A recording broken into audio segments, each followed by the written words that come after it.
Hello and welcome to the Sports Bowel, our Masters review, a short video on what went on this weekend, because it was actually a pretty historic Masters. As Tiger Woods roared back, I got it there, Tiger that roared back into major winner's circle. Probably the one he wanted to win the most, I'd have thought as well. The Masters, his fifth one and his 15th major.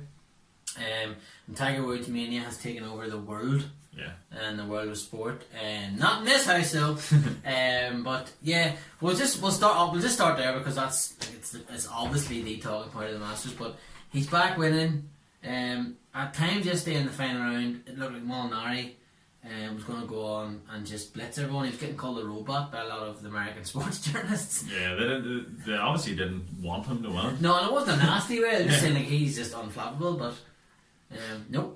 He is flappable, like he dropped in the water twice. Yeah, I think even though, Tiger was up there, obviously going in to the last day, and the whole thing about the weather taking over and them having to start early and it being 3 balls and not parents, and some boys starting on the back nine. Yeah.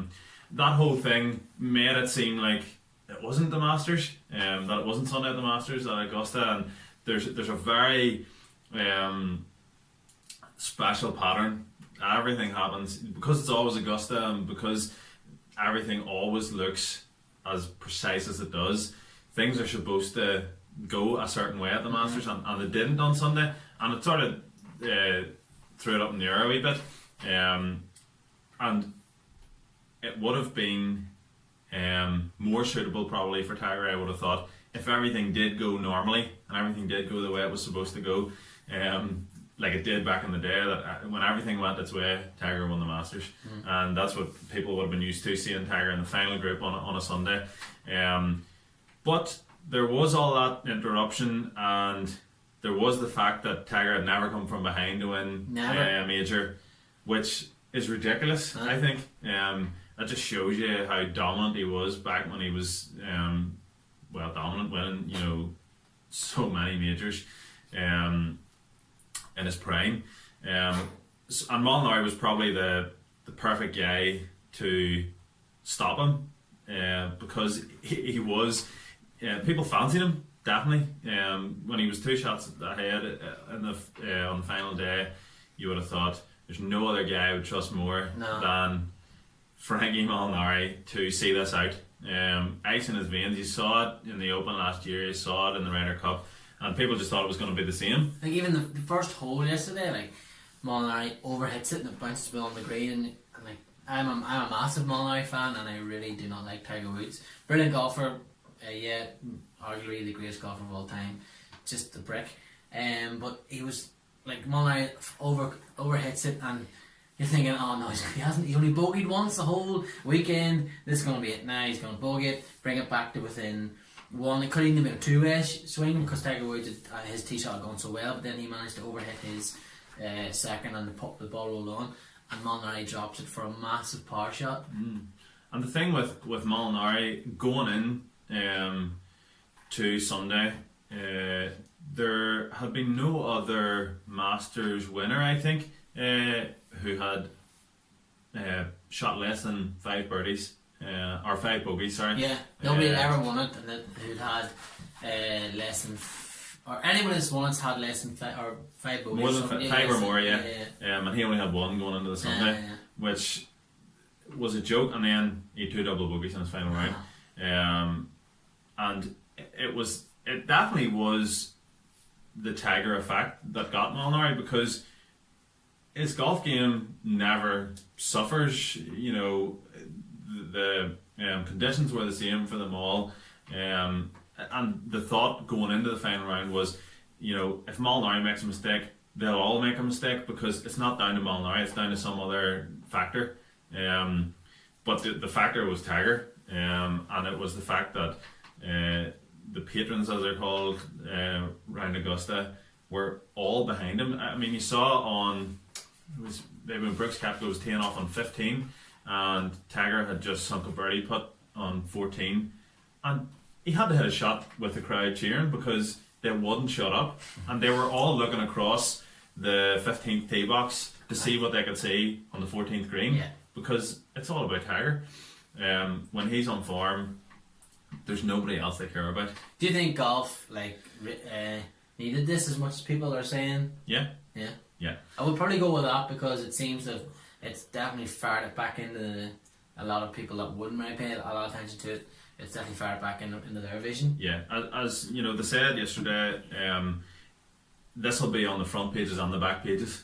Yeah, it's a story that transcends sport and just is a news story because it's so big. The comeback and everything, and just because of what he's achieved in the game. Greatest sporting comeback of all time. Would you go with that?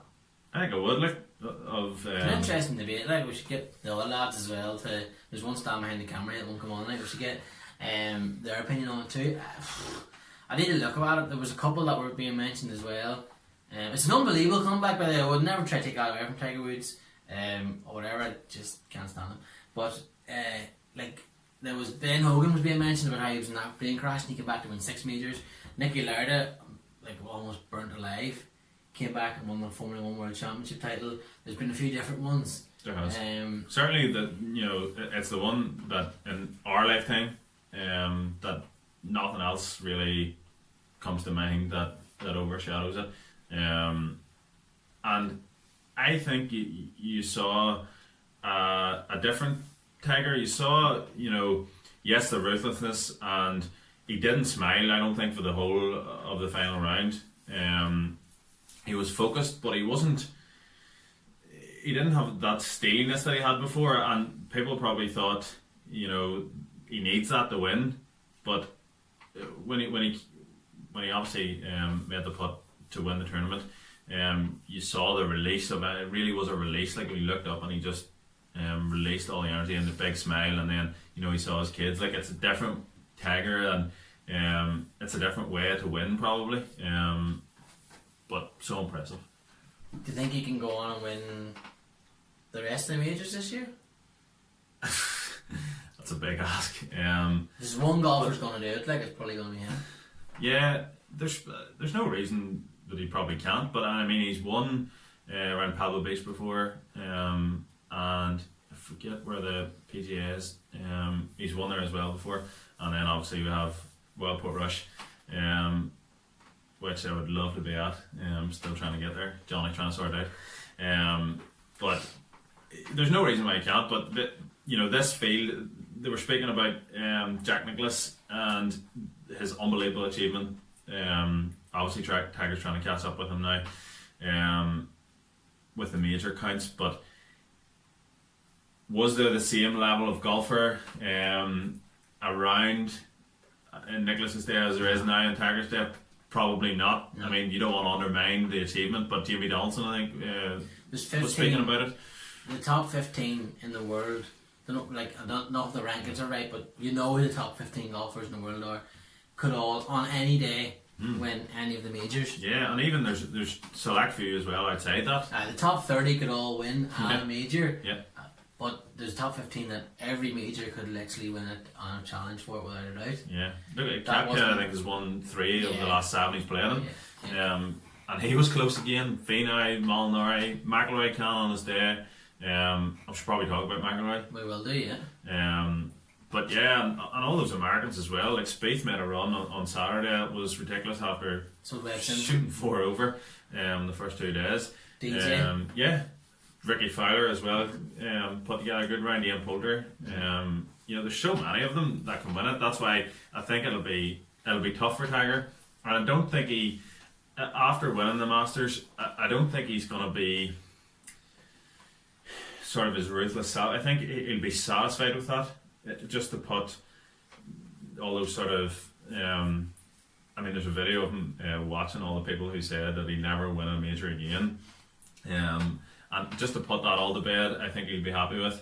I can't see him winning. I can't see anyone really winning more than 2 by themselves this year. I just think it's the drive will be there for people who haven't got them. We have to talk about. He'll be happy to get that first one over. I think he could kick on now and dominate. Again, the pressure seems to have lifted off him now. Yeah, it worked the other way. Yeah, because he went 11 years without winning one, and because a lot of people see him as now the face of golf. Certainly Nike obviously do, like, and he's such a big, he's such a historic and global sports figure, like. And then his dad said that he's going to change the perception of the human race or something daft, or he'll have a bigger impact on the human race than Gandhi. So his dad, some serious A-class drugs his dad was into. But Rory McIlroy, obviously, like, we're McIlroy fans. Again, Augusta just seems to chew him up and spit him back out. Bogey on his first hole, and that's at the tone. But is it like I heard someone saying on, I think it was on Irish radio yesterday when we were coming up the road, and Today FM maybe, we're talking about how he seems to, he's done a thing where he's talked about it and how he wants to win it. He's done a thing where he's not talking about it. He's done the thing where he said that he's really happy at the golf course, where he's not really happy on the golf course. Then this year he was doing mindfulness and yoga, and he was all calm and relaxed, and nothing seems to be working. But he's always, even when he says he's not, he's always talking about Augusta. I don't know what is there left for him to try and do to get over this hoodoo. I don't know if he'll ever win it. I think not just him talking about it, but us and the media and everyone else. It's always a story that people come back to because of what happened to him when he was leading, when he was out in front, and he just fell apart. That must be very tough mentally to get over, and even if he has got over that, he has to get over the questions and the constant talk about it. And you know, even if he win, I mean, he hasn't won a major in 5 years, I think, 5 maybe 6 years, I think it is.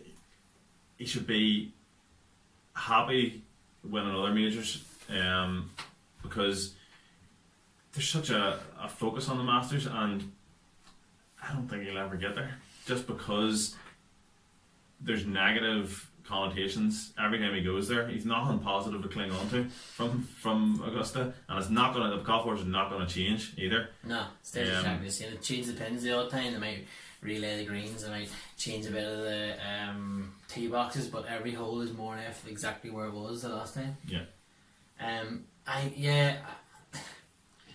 There was talk before at the start of this year that people don't think McIlroy will win another major, and I know we talked about it before, maybe not on one of the shows. Then he had that brilliant win in the Players, which is like the 5th major, and I thought really, like, I was like, he looks untouchable now, like he can really go on here. Then Tiger beat him 2 or 3 weeks ago and beat him quite well in the World Match Play, and that seemed to have a bit of a dent in his confidence. Now he did finish up yesterday with a decent enough round and a couple of birdies and a couple of eagles, and we were talking about how that might be good reading the rest of the year. Do you think he'll turn his focus to now the Open? Because he's talked about it already. It's at home. It's at Portrush that he knows so well, and you go up there, it's just Roy McIlroy mania. Do you think he'll really turn towards it? But what I want to ask you as well, what if he blows his beans at the Open? Do you know what I mean? At this Open, like, what if the arse drops completely out of it? I think he doesn't seem to be able to recover, and like I'm not having to go at him because I don't know, I couldn't recover. I struggled to play under 10 football when there's, and he's going out and playing major championships in golf. Yeah, I think it could happen. Like I really don't want it to, but I think the because there's right when you look at America and you look at Australia even and England, these big sporting countries, you know, they compete high up in the Olympics, all world sports. They're up there, you know, 1, 2, 3, 4, 5 in the world.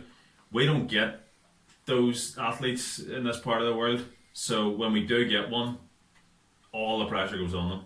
Yeah, it's like Jordy Best. Yeah, all of the pressure, and you know, saw what happened to him. I'm not saying that's going to happen to McIlroy, but I'm just saying that must be some amount of pressure to take. You know, even when he's walking down the street in Portrush, somebody spots him. I mean, even at the Irish Open, which is nowhere near a major, people can't shut up around the tee box because they want to take a picture of him, and you can tell that he's nearly embarrassed in front of the people he's playing with because, you know, they'll be thinking, are these your golf fans? You know, can I not even respect you enough to let you hit a golf shot? But it's because everyone's so excited to see him, and he's from this part of the world, and hopefully that the RNA would be able to control that better than they have done at the Irish Open, especially last year. I mean, that's why McIlroy's not playing the Irish Open this year. He's passed it. He's done some great work for it, but he's passed it on to, I think it's McGinley hosting it this year. So that might help him. That it is a major, and that will be controlled better. The fans will be controlled better. So I hope so. But I think he's more of a chance of winning the other two majors. And if that happens, he may be relaxed going into Portrush, and hopefully he can get to the Sunday, and that's all we can ask for. If the Open wasn't in Portrush this year, you'd have him. Yeah, he will go in and semi-fair because there's a home Open, and but I just worry sometimes. I really do like him. I'd love him to go on and win the Masters and do a Grand Slam some year and keep going and win so many majors. I think he's brilliant. When he's on form, he's just brilliant to watch. Like all the top sports stars, or like Tiger Woods is when he's on form, brilliant to watch. But I would just worry that if it were to happen, especially happen here this year in the Open, for him to have a big league on the Sunday and completely just fall apart, I do wonder what that will do to him as his golf. I hope it doesn't happen. No, it doesn't happen. But yeah, it'd be interesting to see. But we'll have more golf chat as the season goes on now, because that's it. The Masters, it builds up to it, and then once it starts, it's like bang, the golf season's all go. So we'll do a preview for the next major and stuff like that there. But yeah, Tiger Woods won. Fair play to him. For his 15th, it is some achievement. Like, him come back with all those back surgeries or whatever, and no, fair play to you, Tiger. But I wanted Molinari or someone else to win it. But yeah, so we'll be back next time with more major chat, and maybe even a couple of different chats. Maybe chat about the Irish Open as well. Like, so. Yeah. See you again soon, folks. Good luck.